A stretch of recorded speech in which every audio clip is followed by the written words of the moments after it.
আজকে জলবায়ু আসতে এদেশের মানুষ অসুবিধায় আছে এবং সেই জলবায়ুর জন্য আজকে মানুষ জমিহারা হয়ে যাবে এবং যাদের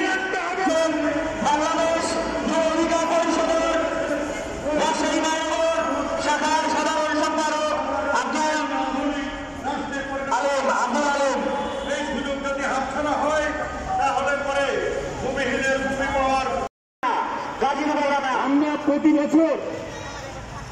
নানান রকমের প্রাকৃতিক দুর্যোগ যেমন সুপার সাইক্লোন বন্যা আমরা মোকাবেলা করছি। আমাদের দেশের দক্ষিণাঞ্চলের মানুষ বাংলাদেশ নিয়ে